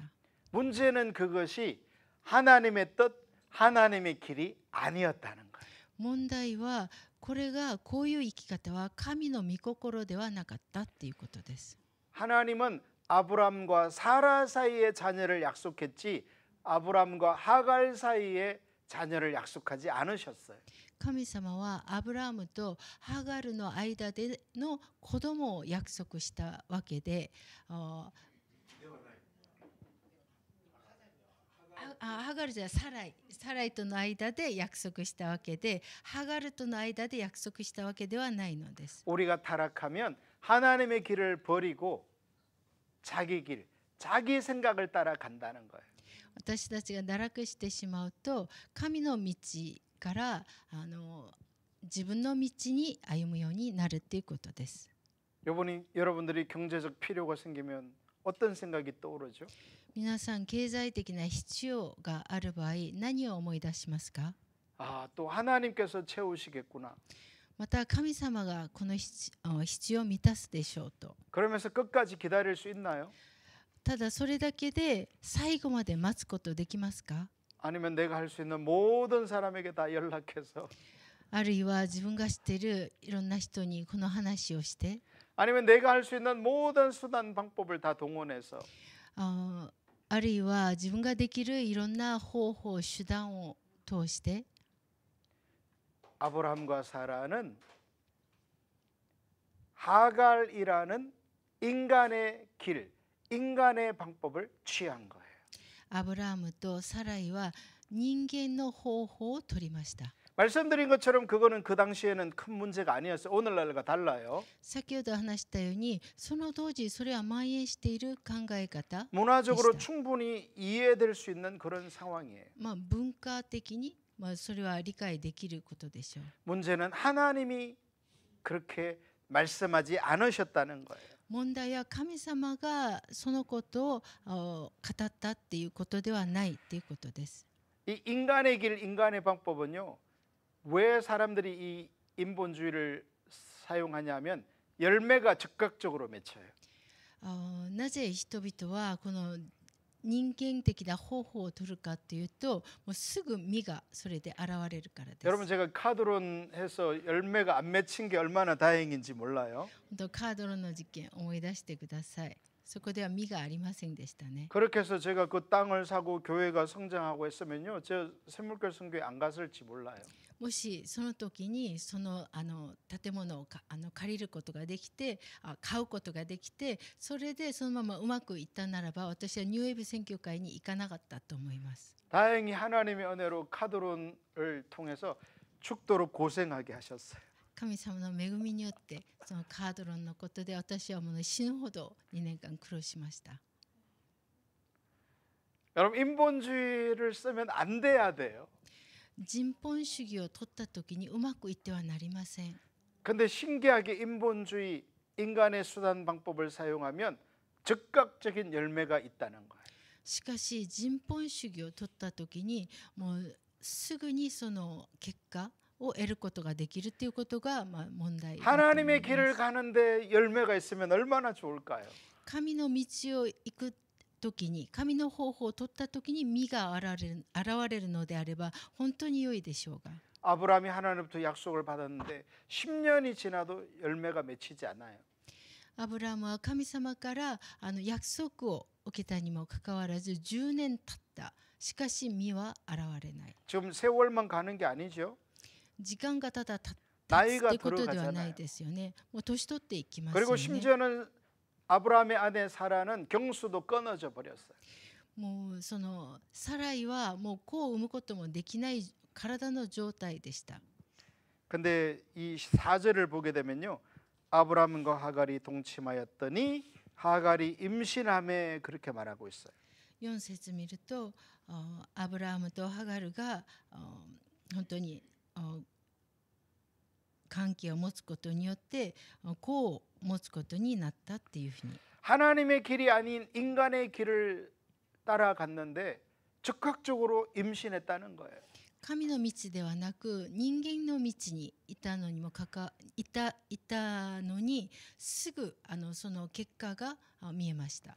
여러분 이것이 바로 오늘날 사람들이 인본주의를 벗어나지 못한 주된 이유입니다. これが今日人々が人本主義から逃れることができない主な理由です。 물론 이 임신한 결과 태어난 이스마엘은 지금까지도 분쟁의 씨앗이 되고 있어요.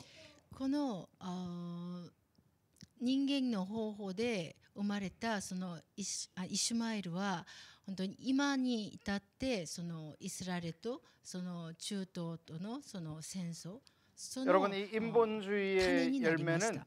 충분히 결과를 치르게 됩니다. この人本主義から出た結果によってもう本当に代価を払うようになるのです。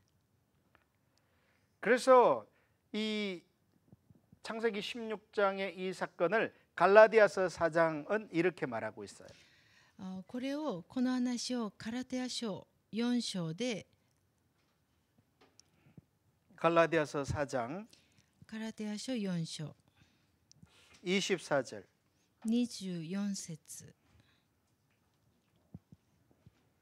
갈라디아 4장 24절 ガラテヤ書4章24節ここには比喩的な意味があります。この女たちは2つの契約を表しています。一方はシナイ山から出ていて奴隷となる子を産みます。それはハガルのことです。 마지막 절까지 で25節つきます。このハガルはアラビアにあるシナイ山のことで今のエルサレムにあたります。なぜなら今のエルサレムは彼女の子らと共に奴隷となっているからです。しかし上にあるエルサレムは自由の女であり私たちの母です。なぜならこう書いてあるからです。子を産まない不妊の女よ喜び歌え。子を産みの苦しみを知らない女よ喜びを叫べ。夫に捨てられた女の子供は夫のある女の子供より多いからだ。兄弟だ。 31절까지요. マジマですね。兄弟たち、あなた方はイサクのように約束の子供です。けれどもあの時肉によって生まれたものが御霊によって生まれたものを迫害したように今もその通りになっています。しかし聖書は何と言っていますか。女奴隷とその子供を追い出してください。女奴隷の子供は決して自由の女の子供と共に相続すべきではないのです。こういうわけで兄弟たち私たちは女奴隷の子供ではなく自由の女の子供です。 갈라디아서 4장에서 말하는 이삭은 십자가 복음을 상징합니다. このガラテヤ書4章でいうイスラエルっていうのは十字架の福音のことです。 이스마엘은 거짓 신앙 체계를 상징합니다. イシュマエルは偽り信仰体系を象徴します。 무엇보다 이스마엘은 율법주의, 인본주의를 나타냅니다. 何よりもイシュマエルは立法主義、人本主義を言います。 그래서 성경은 이스마엘을 육체를 따라 난 자라고 표현합니다.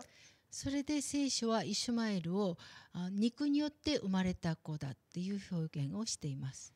인간적 수단과 방법을 통해 태어났다는 말입니다.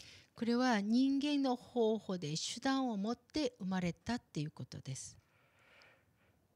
이것은 이사야 54장에도 등장하는 말입니다. これはイザヤ書54章にも出ています。 이 이사야 54장은 부흥을 말하고 있어요.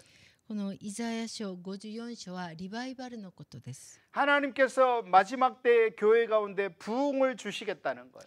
神様が最後の時に教会にリバイバルをくださるっていうことです。 문제는 부흥을 가로막는 요소가 있어요. 問題はこのリバイバルを妨げる要素があるっていうことです。 그게 바로 인본주의예요. それが人本主義です。 우리가 하나님의 방법, 하나님의 길을 버리고 인간의 방법, 인간의 수단을 따르는 한 부흥은 올 수 없어요. 私たちが神の方法を捨てて人間の方法、自分の方法を取る場合はリバイバルは訪れません。 일본 교회가 부흥을 맞이하려면 십자가의 복음으로 돌아가야 돼. 日本の教会がリバイバルを招きたいのであれば十字架の福音に立ち返るべきです。 거짓 신앙 체계를 버리고 하나님 중심으로 돌아가야 되는 거예요. 偽り信仰体系を捨てて神中心の生き方に立ち返るべきです。 그래서 이 갈라디아서 4장 마지막에는 이스마엘을 여종의 자녀를 철저히 내어 쫓아라라고 말하고 있어요. それでカラテア書4章の31節には兄弟たち私たちは女奴隷の子供ではなく 여종과 그 아들을 내어 쫓아라. 女奴隷の子供を追い出しなさい。 여러분 우리는 하갈도 없고 이스마엘도 없는데 왜 우리에게 여종과 그 아들을 내어 쫓으라고 성경이 말씀하죠? 私たちには女奴隷もなくその子供もないのにどうしてそれを追い出しなさいと言うんでしょうか。 바로 제가 좀 전에 충분히 설명드렸던 우리 안에 가득한 인간의 수단과 방법, 즉 인본주의를 내어 쫓아야 한다는 거예요. すなわちこれは私たちの中にもう満ちているそういう人本主義を捨てなさいという意味です。 개인의 삶과 교회 가운데 인본주의가 가득한 한 하나님의 역사는 나타날 수가 없어요.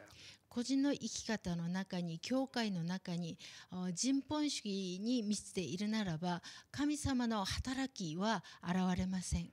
그렇기 때문에 우리가 고통스럽고 힘들어도 이 인본주의를 철저히 내쫓아야 할 이유는 하나님의 유업이 주어져야 하기 때문에요. 私たちが苦しくてもこの人本主義を追い出さなければならない理由は神様の修行を受ける存在だから 여러분 で 이 す。 아브람과 사라의 이 이야기는 그냥 창세기의 이야기로 끝나지 않아요. このアブラハムとサライの話は漱石のただそういう物語ではありません。 신약 시대 우리가 어떻게 신앙생활을 할 거냐를 보여주는 내용이에요. この新約時代を生きている私たちがどのように信仰生活をするかっていうことをこれは表しています。 하갈의 경우에서처럼 인본주의는 반짝 열매가 있을 수 있어요.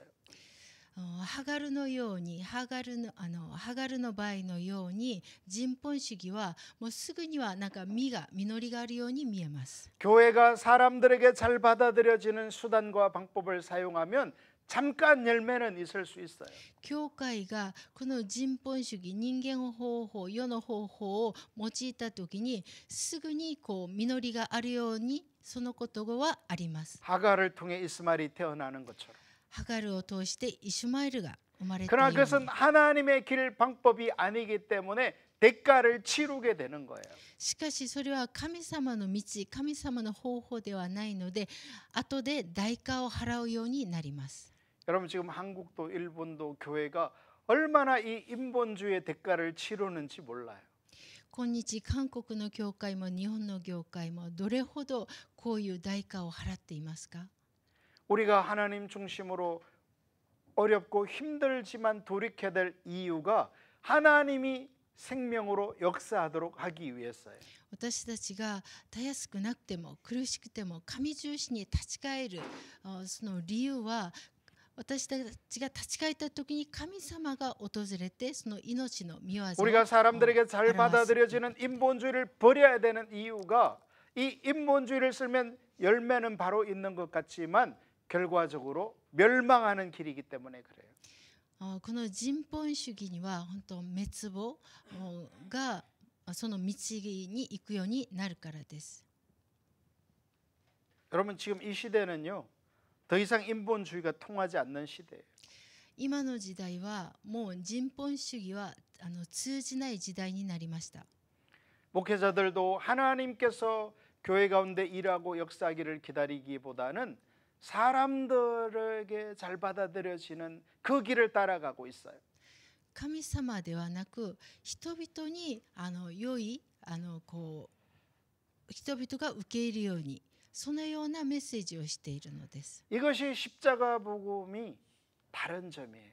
十字架の福音は異なります。 인간적인 수단과 방법을 통해서 자신의 목적을 이루려는 이 인본주의는 하나님이 역사할 수 없어요. 人本主義を通しては神様は働くことはできません。 아브라함이 하갈을 통해 이스마엘을 얻은 것처럼 인간적 열매는 즉각 주어지나 커다란 대가를 치른다는 거예요. アブラハムとハガルのように人間的な方法で何か得たのは対価を払うようになるのです。 목회자들도 사역을 확정시키고 교회를 세우기 위해서 인본주의를 사용하지만 결과적으로 하나님의 임재와 생명은 걷어져 버리는 거예요. 牧会者が教会の成長のために人本主義を取ってしまった場合、神様の命は去られてしまい 우리 ます。 가정 안에서도 인간적 수단과 방법이 끊어져야 돼요. 家庭の中にも人間的な方法手段がそれを断ち切らなければなりません。 그래서 갈라디아서 4장에서는 이 하갈과 이스마엘을 그 가정에서부터 내어 쫓으라는 거예요. ですからカラテヤ書4章ではこのハガルとその子イシュマエルを追い出しなさいと言っているのです。 이제 우리가 십자가 복음 세미나를 내년 3월 말에 할 거예요. 次のこのセミナーは来年3月末から始めることが決まりました。 그때까지 여러분이 그냥 박수 치고 세미나만 기다리면 안 돼요. 皆さんただセミナーだけ待っててはいけません。 인본주의를 버려야 돼. 人本主義を捨ててください。 그리고 하나님을 구하여 서셔야 돼요. そして神様だけを求めてその上に立ってください。 제가 이제 회복의 길에 대해서 나누고 이 시간을 마치겠어요. 私回復の道に対して分かち合います。 역대하 7장 14절이에요. 歴代史第2歴代史7章14節です。 역대하 7장 14절. 第2歴代史7章14節お読みいたします。私の名で呼ばれている私の民が自らへり下り祈りを捧げ私の顔を慕い求めてその悪の道から立ち帰るなら私は親しく天から聞いて彼らの罪を許し彼らの血を癒す。 회개는 죄를 후회하고 뉘우치는 것으로는 부족해요. 悔い改めというのは罪を悔い改める悔いのだけでは足りないのです。 진정한 회개는 인본주의에서 돌이키는 것을 의미해요. 誠の悔い改めっていうのは人本主義から立ち返るっていうことです。 자기 길을 버리고 하나님의 길로 돌이키는 게 진정한 회개예요. 自分の道から神の道に立ち返ることが誠の悔い改めです。 그러니까 어떤 성도가 교회에 열심히 나오고 헌금 잘하고 기도 많이 할지라도 자기 중심적이면 아직 회개하지 않은 거예요. ある信徒が教会によく来てたくさん祈ってたくさん奉仕することをするんだとしても神中心の生き方に立ち返ってないならばそれは、悔い改める必要があるのです。 자기 길을 버리고 하나님의 길로 전환하는 것이 진정한 회개예요. 自分の道から神の道に立ち返ることが誠の悔い改めです。 역대하 7장 14절은 하나님의 백성이 하나님을 떠나 심판이 임했을 때를 염두에 두고 하시는 말씀이에요.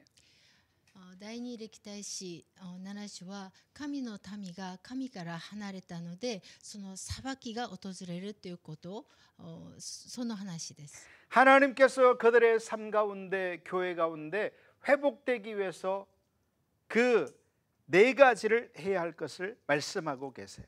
神が神中心に立ち返るために必要な4つの要素を語っています。 일본 성경에는 그 첫 번째를 뭐라고 말하고 있나요? 自らへり下りススロ겸비하고 네, 스스로 낮추고. 웬일인지 한국 성경에서는 네 번째가 첫 번째로 가 있어요.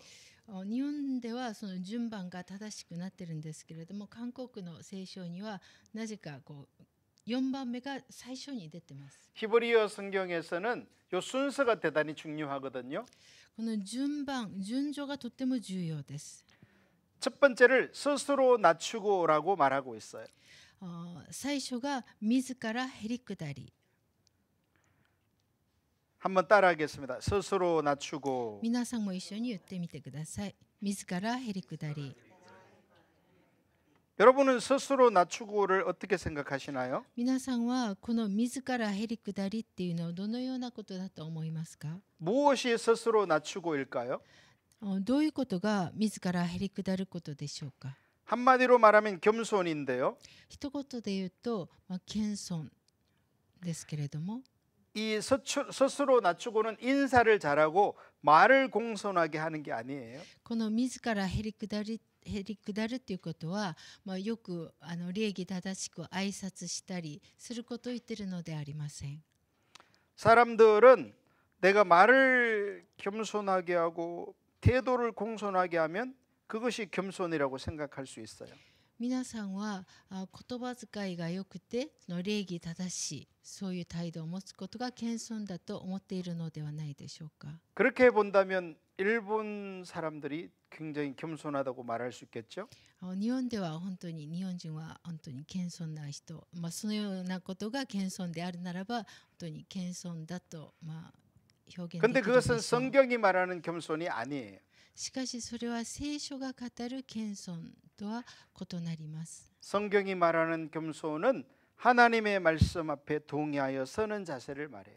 聖書でいう謙遜っていうのは神様の言葉に同義してそれで同意することです。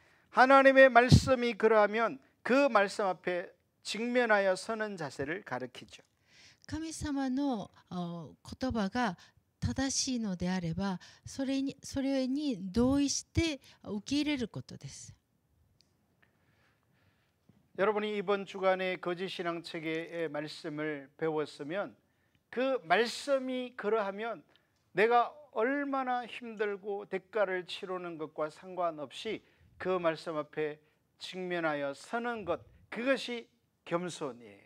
皆さんが今回セミナーを通して本当にその通りだと思ったらそれに同意して謙遜にその言葉の上に立つこと 이 です。 자세가 회복의 첫 번째 길이라는 거예요. この姿勢が悔い改めの最初の姿勢です。 역대하 34장에 보면 요시야 왕이 등장해요. 歴代史34章を見るとヨシア王が出ています。 요시야 왕의 특징은 하나님의 말씀이 그러하면 그 말씀 앞에 무릎 꿇고 회개했다는 거예요. ヨシア王の特徴は神様がそう語るのであればそれを受け入れて同意してその上に立ったということです。 스스로 겸비하고의 자세가 있는 거예요. 自らへりくだりの姿勢があったのです。 여러분 기독교는 성경 말씀을 강조하지 않습니까? キリスト教は御言葉強調しますよね。 근데 그거는 말씀한다고 해서 말씀이 강조되는 게 아니에요.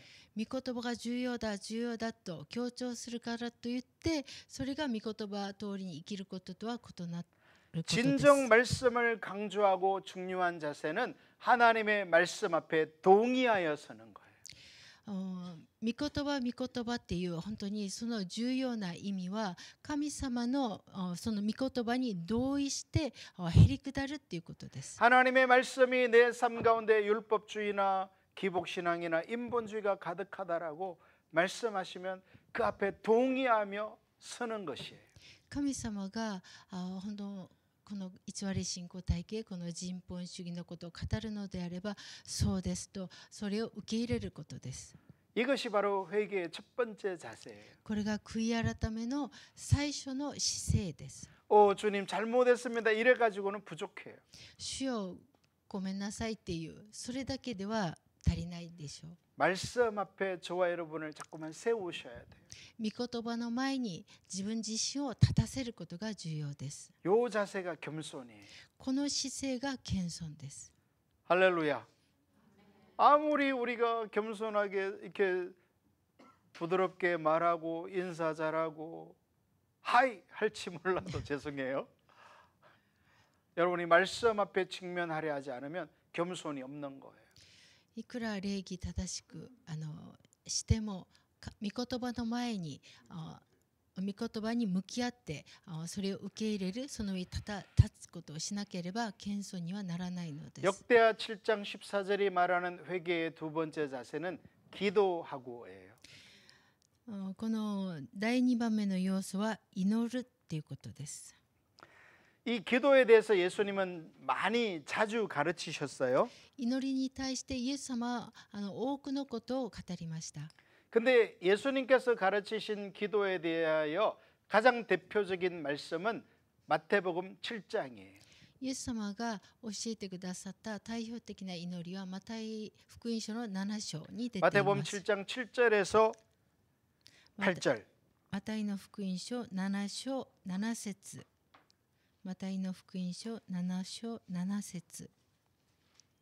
お読みいたします。求めなさい、そうすれば与えられます。探しなさい、そうすれば見出します。叩きなさい、そうすれば開かれます。 하나님의 말씀, 하나님의 기준이 우리에게 선명하게 비춰질 때 神様の御言葉、神様の義準が鮮明に見えるようになったとき、 그 기준인 말씀 앞에 나를 세우는 게 겸손이라고 말씀드렸어요. その基準に自分自身を立たせることがへりくだることだと言いました。 그러면 이제 그 비추어진 하나님의 말씀의 기준 앞에 서기 위해서 하나님을 찾고 구하고 두드리는 것이 바로 기도예요. その基準が見えたときに、その基準に自分自身を立たせる。で、立たせて、その後神様に叩く、求めることが祈りっていうことです。 다시 말씀드립니다. 하나님의 기준에서 떠나 있는 나를 발견하였으면 그 하나님의 기준 가운데로 서기 위하여 하나님을 찾고 구하고 두드리는 그것이 기도예요. 自分が神から離れていることを発見したのであれば、神様の前に立ち返り、それで神様にその基準に神様が照らしてくださったその基準に自分が立つために神様に求める、神様を探す、叩くこと、それを祈りと言います。 손을 모으고 눈을 감고 부르짖는다 해서 그것만이 기도가 아니에요. 手を合わせて目を閉じて叫ぶことが祈りっていうことではありません。 하나님의 기준을 떠나 있는 자신의 모습이 보여져서 그 기준 가운데로 돌아가기 위해서 주님 앞에 애통하며 서는 것이죠. 自分が神から離れていることを分かったので、神様の基準に立つために、立ち返るために神様に助けを求める、探す、叩くっていうことが祈りです。 내년에 우리가 다시 만날 때까지 그 일이 여러분 삶 속에 일어나야 돼. 来年皆さんと会うまでこのことが起きる必要があります。 여러분이 이렇게 하나님을 찾으면 하나님은 반드시 인격체이기 때문에 오시게 돼 있어요. 皆さん、神様は人格を持っておられる神様ですから、皆さんが求める、探す、叩くのであれば神様は必ず来てくださいま 그게 す。 너무 좋은 소식이에요. それが本当に良い知らせです。 근데 여러분이 하나님을 찾지 않으면 아무 일도 안 일어나요. しかし皆さんが神様を求めないのであれば何も起こりません。 영적으로 어떤 변화도 경험하지 못할 거예요. 霊的な変化を経験できないでしょう。 근데 이 기도하고의 자세, 하나님을 찾고 구하고 두드리고 믿음의 사람들은 어떻게 그 길을 갔는지를 찾고 구하고 연구하고 배우려고 하고 기도하고 요 모든 것이 기도하고의 자세인 거예요. 皆さんがそのようになるためにどうしたら神様を探し求めて、それで信仰の先輩たちはどのようにしてその道を歩んだのか、それを見て研究して、そういうことをするすべてが祈るっていうことになります。 어떤 사람들은 이 하나님의 길대로 서기 위해서 이런 세미나를 이 유튜브에다 올라가 있잖아요. 그거를 100번 정도 들었다고 하더라고요. ある人はこのセミナーがYouTube に上がっているので、それを100回聞いたという人がいました。 어떻게 하면 그 하나님의 길에 설지를 고민하는 거죠. どうしたら神の道に立つことができるかっていうことが悩みだったので、そういうふうに聞いたっていうことで 믿음의 す。 선배들은 어떻게 그 믿음의 길을 살았는지를 배워가는 거죠. 信仰の先輩たちはどのようにして神の道を歩んだのか、それを信仰の先輩たちの人生を通して学ぶっていうことです。 그 모든 몸부림이 기도하고예요. このすべてのこのことが祈るっていうことです。 회개의 길 세 번째는 하나님의 얼굴을 구하는 것이에요. 悔い改めの3番目の要素は神様の御顔を求めるっていうことです。 다음 세미나의 주제가 하나님 얼굴 구하는 삶이라고 했잖아요. 次のセミナーのタイトルが神の御顔を求めることだと言いました。 하나님의 얼굴을 구한다는 것은 하나님 자신을 구하는 것을 의미해요. 御顔を求めるっていうことは神ご自身を求めるっていうことです。 하나님께서 인격체 하나님임을 인식하여 그분을 구하여 서는 것을 말해요. 神様が人格を持っておられる方なので、その方を求めるっていうことです。 그 하나님의 뜻이라면 무엇이든 순종하겠다고 결단하면서 하나님 앞에 서는 거예요.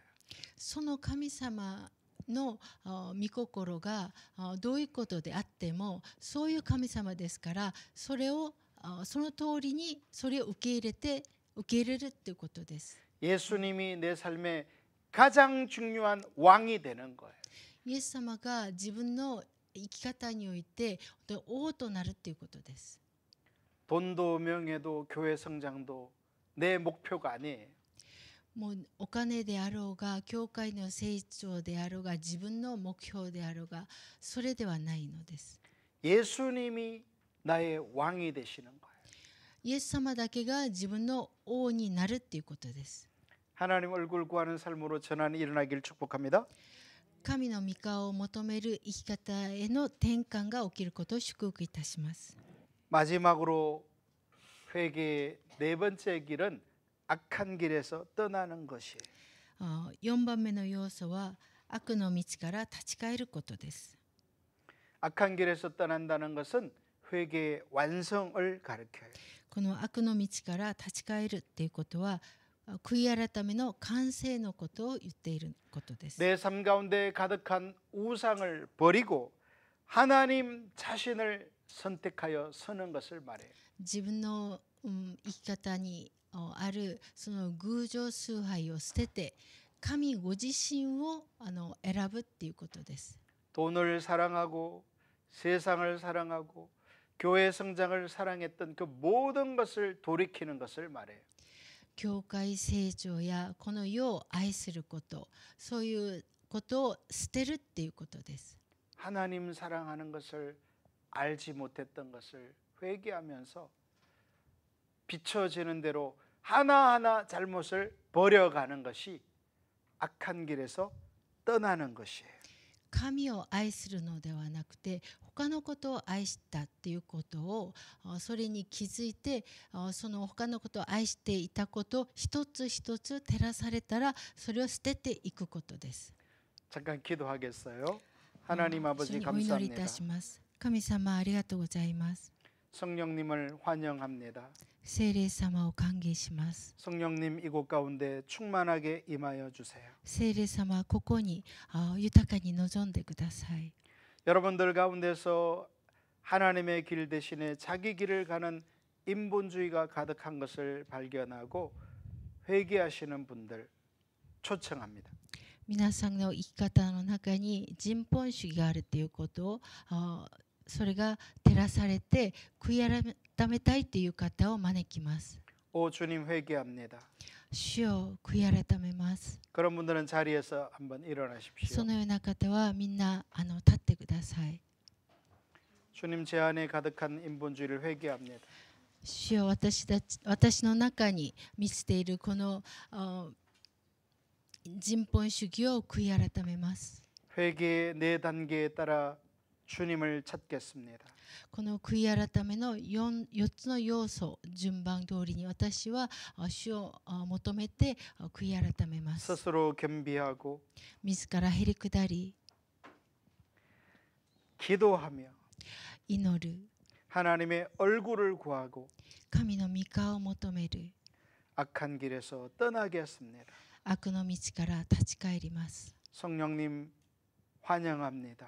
聖霊様歓迎します。 내 삶에 임하여 주세요. 私の人生に臨んでください。